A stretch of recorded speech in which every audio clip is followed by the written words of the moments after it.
wabarakatuh. Selamat pagi semuanya.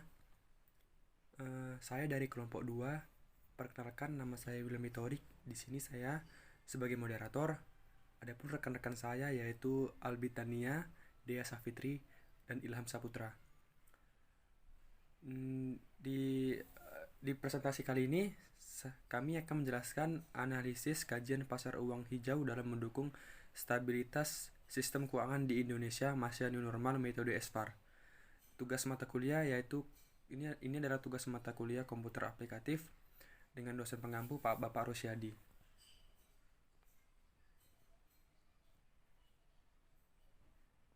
Judul penelitian analisis kajian pasar uang hijau dalam mendukung stabilitas sistem keuangan di Indonesia masa new normal. Latar belakang masalah yaitu pertumbuhan ekonomi sebagai indikator utama pembangunan dan perkembangan ekonomi di Indonesia. Faktor yang mempengaruhi pertumbuhan ekonomi salah satunya adalah kurs, capital adequacy ratio atau CAR, atau rasio kecukupan. Modal yang berguna untuk menampung risiko kerugian yang kemungkinan dihadapi bank, inflasi atau kenaikan harga secara terus-menerus, dan LDR atau rasio antara seluruh jumlah kredit yang diberikan bank dengan dana yang diterima oleh bank pertumbuhan.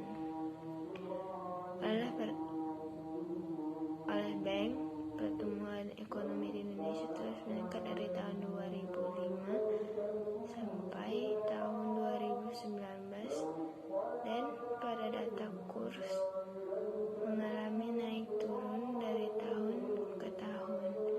Dapat dilihat pada grafik di bawah ini. Baiklah, saya akan melanjutkan yaitu C. Tujuan dan manfaat penelitian. Penelitian ini bertujuan untuk A. Menganalisis efektivitas variabel kebijakan moneter saling berkontribusi dan efektif dalam pengendalian stabilitas ekonomi di negara Indonesia dalam jangka pendek, menengah maupun jangka panjang. B. Menganalisa negara yang mampu mengendalikan ekonomi dalam menghadapi interaksi kebijakan moneter di Indonesia dalam jangka pendek, menengah maupun jangka panjang. Manfaat yang diharapkan penulis dari penelitian ini adalah A. Menjadi referensi bagi para pelajar maupun umum yang tertarik untuk melakukan penelitian di bidang yang serupa di masa yang akan datang. B. Bagi penulis, melakukan penelitian ini bermanfaat untuk mengubah kemampuan dalam menganalisis dan mengumpulkan data yang akurat dan dapat dipercaya. D. Rumusan masalah. Adapun rumusan masalahnya yang pertama yaitu apakah efektivitas variabel kebijakan moneter saling berkontribusi dan efektif dalam pengendalian pertumbuhan ekonomi dan kurs di Indonesia masa new normal. 2. Apakah negara Indonesia mampu mengendalikan ekonomi dalam menghadapi interaksi kebijakan moneter di Indonesia dalam jangka pendek, menengah, dan jangka panjang. E. Kerangka konseptual. Kerangka konseptual adalah hubungan timbal balik antara satu variabel dengan variabel lainnya. Berdasarkan penjelasan maka, kerangka konseptual dapat disajikan sebagai berikut. Terdapat X1 yaitu CAR, X2 inflasi, Y2-nya kurs, X3-nya LDR, dan Y1 GDB. Di sini semua saling mempengaruhi karena panahnya saling lawan arah, saling menyilang. F. Hipotesis. Hipotesis merupakan pernyataan praduga berdasarkan masalah yang diteliti, biasanya berkaitan dengan dua atau lebih variabel dengan melakukan analisis dan pengujian untuk mendapatkan bukti yang sebenarnya. Pengertian lain dari hipotesis yaitu hipotesis merupakan jawaban sementara terhadap rumusan masalah penelitian. Dikatakan sementara karena jawaban yang diberikan baru didasarkan pada teori. Hipotesis dirumuskan atas dasar kerangka pikir yang merupakan jawaban sementara atas masalah yang dirumuskan. Adapun hipotesis SPAR dalam penelitian ini adalah A. Efektivitas variabel kebijakan moneter saling berkontribusi dan efektif dalam pengendalian stabilitas ekonomi di negara Indonesia baik dalam jangka pendek, menengah, dan jangka panjang. B. Menganalisis negara yang mampu mengendalikan ekonomi dalam menghadapi interaksi kebijakan moneter di Indonesia dalam jangka pendek, menengah, dan jangka panjang.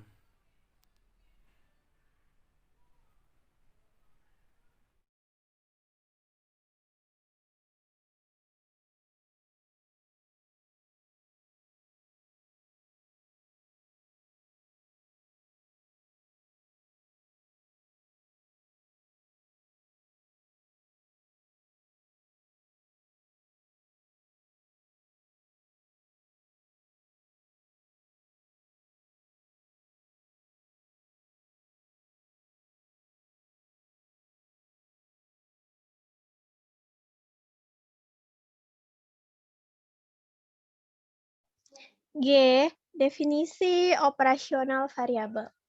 Berdasarkan pada masalah dan hipotesis yang akan diuji, maka variabel-variabel yang akan diteliti dalam penelitian ini adalah sebagai berikut. Di sini ada variabel CAR, ukurannya persen, skalanya rasio, sumbernya dari OJK dan World Bank. Kemudian ada inflasi, ada variabel LDR, kemudian ada GDP, dan terakhir ada kurs. H. Data dan metode analisis data. Data yang digunakan dalam penelitian ini adalah data sekunder secara time series yang berasal dari Bank Indonesia dan World Bank. Nah, inilah dia data CAR, inflasi, LDR, GDP, dan kurs di negara Indonesia dari tahun 2005 sampai 2019. Ini datanya kami temui dari OJK dan BPS, dan World Bank juga ada. 1. Model SPAR. Model SPAR merupakan model yang digunakan tanpa menitik beratkan masalah eksogenitas dari variabel-variabel yang digunakan dalam analisis. Model SPAR memberikan kemudahan untuk memberikan jawaban dan memberi bukti secara empiris dan lebih kompleks dalam hubungan timbal balik jangka panjang variabel ekonomi yang saling berkontribusi satu dengan yang lain atau variabel ekonomi secara keseluruhan yang dijadikan sebagai variabel endogen. Kemudian model SPAR dibangun untuk mengatasi sulitnya memenuhi identifikasi dari super exogenity di mana hubungan antar variabel ekonomi dapat tetap diestimasi tanpa perlu menitik beratkan masalah eksogenitas. Dalam pendekatan ini, semua variabel dianggap sebagai endogen dan estimasi dapat dilakukan secara serentak atau sekuensial. Itu menurut Arifianto tahun 2012. Nah, di sini ada persamaan model VAR yang dapat dibentuk berdasarkan konseptual SPAR yang dibangun. Ini dia ada persamaan GDP T di mana B10 itu CAR, T kurang P tambah B11 inflasi, T kurang P tambah B12 LDR, T kurang P tambah B13 kurs, T kurang P tambah B14 GDP, T kurang P tambah E1. Model analisis data yang digunakan adalah SPAR yang didukung oleh IRF dan FIVD. Sedangkan uji asumsi yang digunakan itu ada uji stasionaritas, uji kausalitas Granger, uji kointegrasi Johansen, uji stabilitas leg struktur, uji panjang lak, dan pengujian VAR. Ini berikut adalah yang dilakukan dalam model VAR pada penelitian ini. Nah, di sini ada model IRF. Model IRF merupakan suatu bagian pengujian dalam VAR yang dilakukan untuk melihat bagaimana sih respon dinamis dari setiap variabel terhadap satu standar deviasi inovasi. Kemudian ada model FIVD. FIVD ini bertujuan untuk melihat pengaruh dan kontribusi di antara variabel transmit. Kemudian ada uji asumsi. Uji asumsi itu itu ada uji stasionaritas data, unit row test. Uji asumsi klasik yang pertama kali dilakukan dalam analisis model VAR adalah uji stasionaritas. Ketika nilai rata-rata dan varian dari data time series tidak mengalami perubahan secara sistematik sepanjang waktu atau variansinya konstan, maka kumpulan data tersebut dapat dikatakan stasionaritas. Kemudian ada uji kausalitas Granger. Uji kausalitas Granger dimaksudkan untuk melihat bagaimana sih pola hubungan di antara variabel itu. Di sini ada uji kointegrasi Johansen. Terdapat berbagai jenis uji kointegrasi, namun uji yang sering digunakan itu ada uji Johansen. Uji kointegrasi dilakukan untuk melihat setelah data stasioner apakah terdapat hubungan keseimbangan jangka panjang di antara variabel-variabel yang diteliti. Kemudian ada uji stabilitas leg struktur VAR. Uji stabilitas leg struktur VAR ini dilakukan untuk melihat apakah model VAR yang digunakan stabil. Jika model SPAR stabil, maka hasil IRF dan FIVD dapat dianggap valid. Kemudian ada pengujian panjang lak. Pengujian panjang lak ini digunakan untuk melihat dan menetapkan lak optimal yang digunakan. Uji ini dilakukan dengan membandingkan nilai IC atau AKIK Information Criterion Analysis VAR pada lak 1 dan pada lak 2. Kemudian ada pengujian S-bar. Setelah semua uji asumsi kelas dilakukan dan setiap persyaratan pada uji telah terpenuhi, maka selanjutnya dilakukan pengujian S-bar. Uji ini dilakukan untuk melihat bagaimana sih hubungan simultan, yakni saling berkaitan dengan saling berkonstruksi di antara variabel yang diteliti. Sebagai variabel eksogen dan endogen dengan memasukkan unsur lag atau waktu. Nah, di sini ada output uji stasionaritas data. Ini ada output data car, uji stasionaritas data car. Ini kemudian ada ini ada car ini pelasi. Ini LDR, ya. Kemudian ini GDP, Ini ada kurs.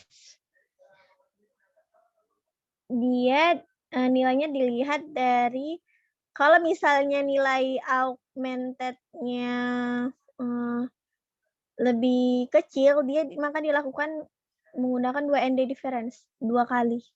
Kalau lebih besar, kalau 1 ND difference nilai augmented decay fluid test statistik itu dia nilainya kecil daripada nilai tes critical values, berarti itu udah lulus uji stasionaritas data. Kalau belum, kita olah lagi melalui 2 ND difference, kita pakai itu.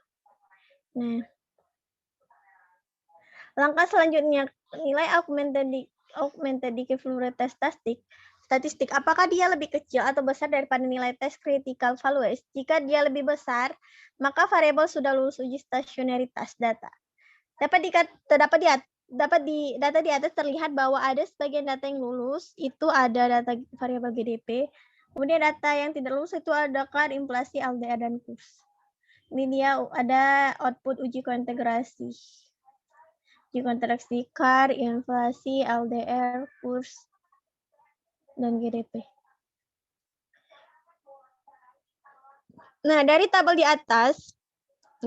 hasil di atas diperoleh konfirmasi bahwa tidak ada persamaan yang terkointegrasi pada tingkat kesalahan 5%. Sebagaimana keterangan yang tertera di tabel bagian bawah, hal ini sebagai pembuktian bahwa tidak terdapat hubungan jarak panjang di antara variabel yang diteliti. Nah, di sini ada output uji stabilitas lag struktur VAR. Ini dia outputnya. Di sini ada grafiknya. Ini grafiknya. Di sini bulat-bulatnya ada yang masuk ke dalam, kemudian ada yang keluar dari dalam lingkaran. Pada hasil di atas menunjukkan bahwa nilai Rhodes modulus berada di bawah 1 dan ada yang di atas 1. Kalau dia berada di bawah 1, dia di dalam. Kalau berada di atas 1, dia lingkaran bulat birunya berada di luar lingkaran ini. Nah, demikian pula halnya pada gambar di atas yang menggambarkan bahwa titik-titik Rhodes, ini namanya titik-titik Rhodes, berada dalam garis lingkaran. Ini dia titik-titik Rhodes-nya berada dalam garis lingkaran. Di sini ada juga yang berada di luar lingkaran. Hal ini menunjukkan bahwa dengan penggunaan Rhodes of karakteristik polinomial dan inverse Rhodes of karakteristik polinomial, spesifikasi model yang terbentuk diperoleh hasilnya adalah stabil. Dengan demikian uji stabilitas lag sudah terpenuhi, maka analisa VAR bisa dilanjutkan. Kemudian ada uji panjang lag. Ini dia output uji panjang lagnya. Ini ada car, GDP, inflasi, kurs, sama LDR. Ini dia, panjang. Ada lag 1, ada lag 1 sama lag 2. Nah, hasil uji panjang lag di atas menunjukkan bahwa nilai AIC pada lag 1 adalah sebesar 48,81810 dan nilai AIC pada lag 2 adalah sebesar 47,39161. Hal ini menunjukkan bahwa nilai AIC pada lag 2 lebih kecil daripada nilai AIC pada lag 1. Dengan demikian dapat disimpulkan bahwa penggunaan VAR pada lag 2 akan lebih optimal dibandingkan dengan VAR pada lag 1. Sehingga penelitian ini akan dilanjutkan dengan menggunakan lag 1 dalam analisisnya. Ini uji VAR-nya ya, ini uji VAR yang dilakukan dalam lag 1. Nah, uji VAR tadi dari hasil tersebut diketahui bahwa analisis VAR terhadap CAR, variabel yang paling besar berkontribusi terhadap CAR adalah CAR itu sendiri periode tahun sebelumnya dan kontribusi terbesar kedua adalah GDP periode tahun sebelumnya. Kedua, analisis VAR terhadap GDP, kontribusi yang paling besar terhadap GDP adalah GDP itu sendiri periode tahun sebelumnya. Kemudian selanjutnya kontribusi terbesar kedua ada LDR dari periode tahun sebelumnya. Ketiga ada analisis VAR terhadap inflasi. Variabel yang memberikan kontribusi yang paling besar terhadap inflasi adalah inflasi itu sendiri.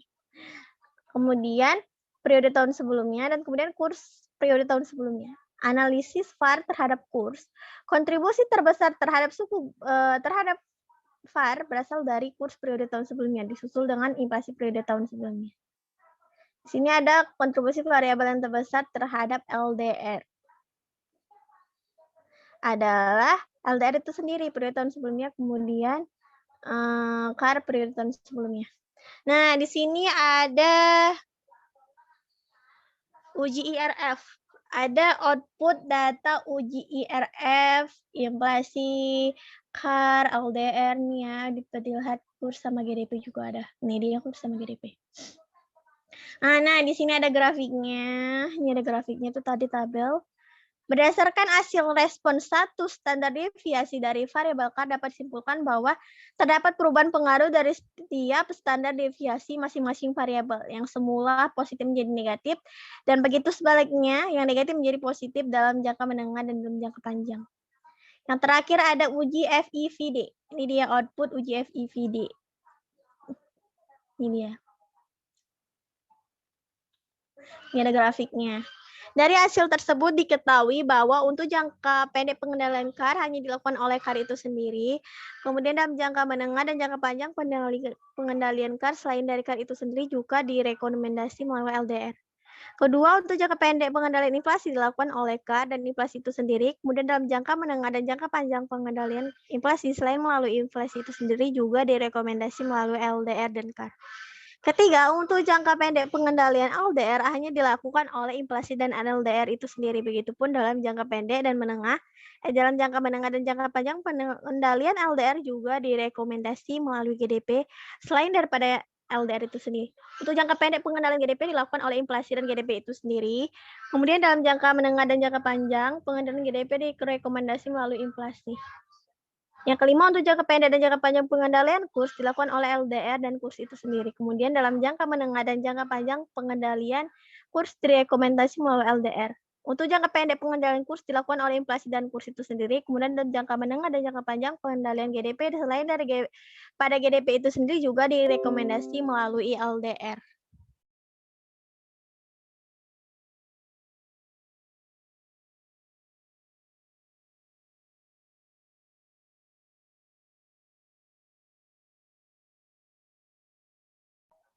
Nah, adapun kesimpulan metode SPAR menurut kelompok kami. Yang pertama itu setelah kami melakukan uji panjang LAK, terdapat bahwa nilai EC 2-nya lebih kecil daripada nilai EC LAK 1-nya, sehingga hasil uji panjang LAK itu lulus, dikatakan lulus. Kemudian dalam metode SPAR ada 7 model yang kami gunakan. Yang pertama itu ada uji stasionaritas data, uji kointegrasi Johansen, uji stabilitas struktur, uji panjang LAK, uji PAR, uji RF, dan terakhir uji FID. Nah, di sini ada daftar pustakanya. Nah, disinilah data-data, semua data-data dari link ini kami ambil. Next, selanjutnya ada langkah-langkah pengolahan data. Nah, di sini saya akan mempraktikkan cara pengolahan data uji-uji tadi. Baiklah, langsung saja ya saya praktekkan.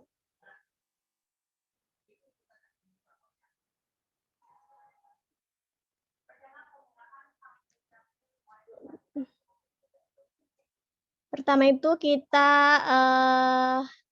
buka dulu eFuse-nya.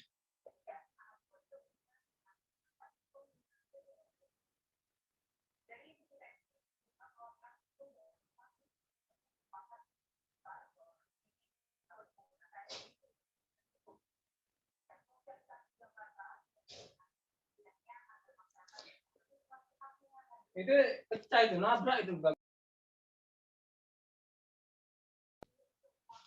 Nah, ini di sini ada eFuse 12. Kami menggunakan eFuse 12.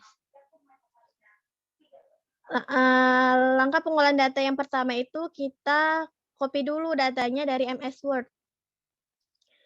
Bisa juga dari Excel, dari Excel.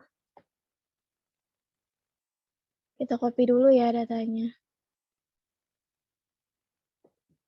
Kita copy dulu datanya.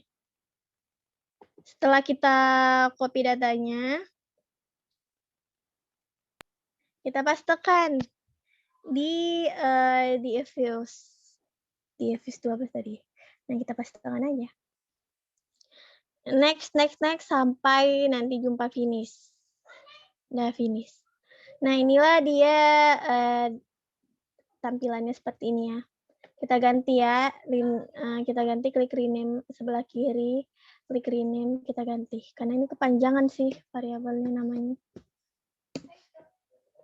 Car GDP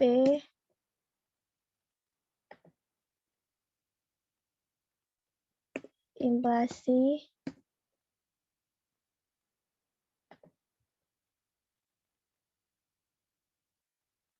kurs, kemudian ada LDR.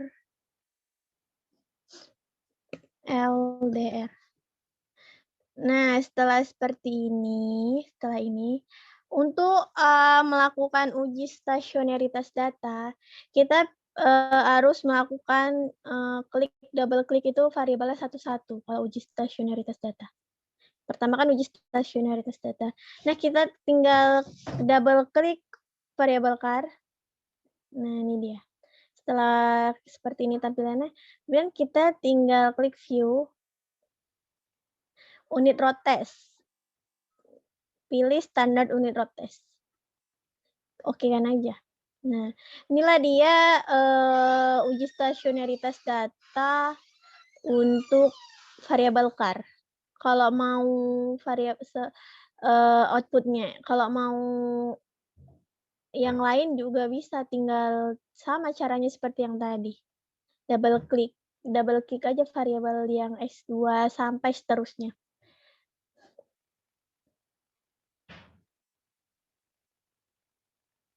Setelah itu, kalau mau uji kointegrasi Johansen itu kita tinggal klik aja variabel semua blok variabel semuanya.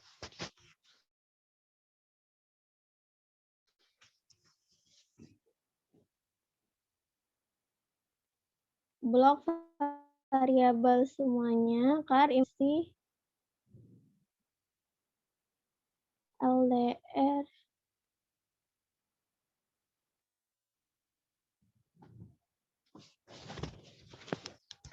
Nah, setelah itu kita pilih open, kita klik kiri, kemudian nanti ada bacaan open, kemudian kita pilih S group. Nah, pada S group ini kita klik view, kemudian di sini ada co-integration test. Ini ada pilih Johansen System Co-integration Test. Nah, kita klik OK aja. Nah, inilah dia uji co-integration Johansen. Ini dia ujinya. Kemudian melakukan uji setelah co-integrasi Johansen, lakukan uji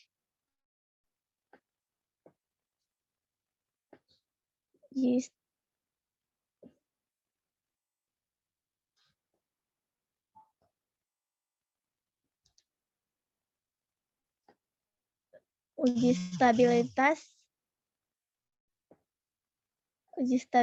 leg struktur. Setelah melakukan kointeraksi. Jadi kalau mau uji stabilitas leg struktur, kita tinggal pilih variabel yang mau diapain. Blok semua variabel.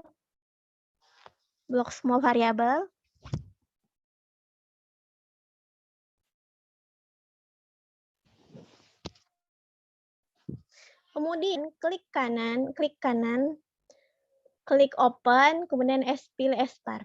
Nah, oke kan aja. Nah, inilah dia uji stabilitas Lextractor. Ini outputnya ya guys. Nah, setelah itu kita melakukan uji apa ya?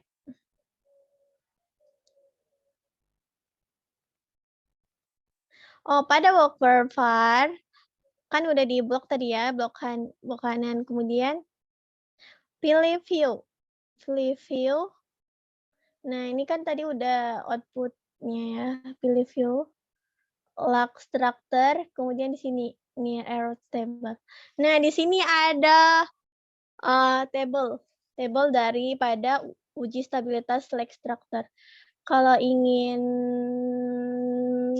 grafiknya sini ada juga, tinggal klik aja ini ada grafiknya. Ini output grafiknya. Kemudian grafiknya dalam bentuk diagram. Kemudian kita melakukan uji panjang lak. Uji panjang lak. Kalau uji panjang lak itu sama ya seperti yang tadi. Cuman bedanya laknya itu kita ganti. Nih, ini kita blok. Oke, open. SPAR. Ini lock interval pada lock interval for endogenous kita ganti satu-satu.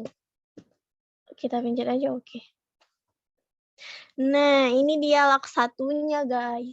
Lock satunya.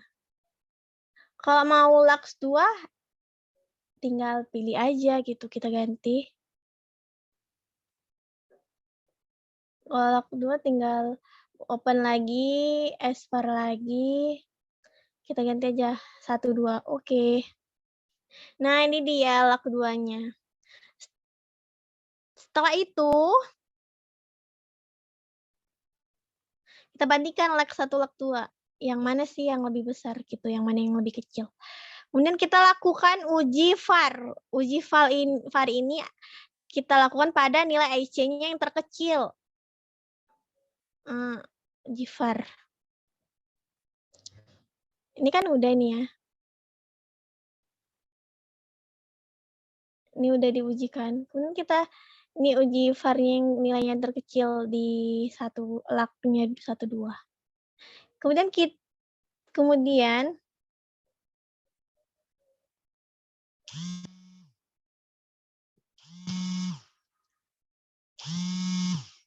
untuk uji IRF kita klik view. Untuk uji IRF kita klik view impulsi respon. Nah,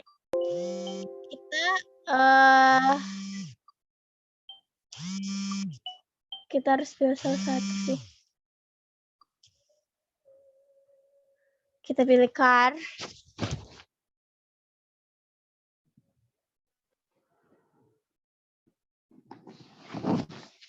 Nah, untuk uji var kita tinggal open, SPAR, udah oke. Ini uji var-nya guys. Kemudian untuk uji IRF kita tinggal pilih view pada output var tadi, kemudian pilih impulsi respon. Kita klik oke aja. Nah, inilah dia tabel uji IRF. Di sini ada grafik uji IRF. Ini bisa dilihat ya guys. Kemudian serangka selanjutnya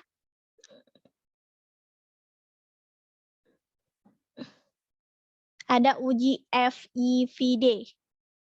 Tinggal klik aja view juga, view, cuman dia klik varian decomposition. Oke. Nah, inilah dia grafik FEVD, uji FEVD. Kemudian di sini ada tabel uji FEVD.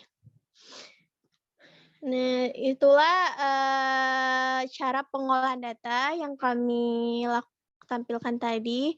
Apabila ada kekurangan kata, salah pengucapan, kami mohon maaf. Kami akhiri, wabillahi taufiq wal hidayah. Wassalamualaikum warahmatullahi wabarakatuh.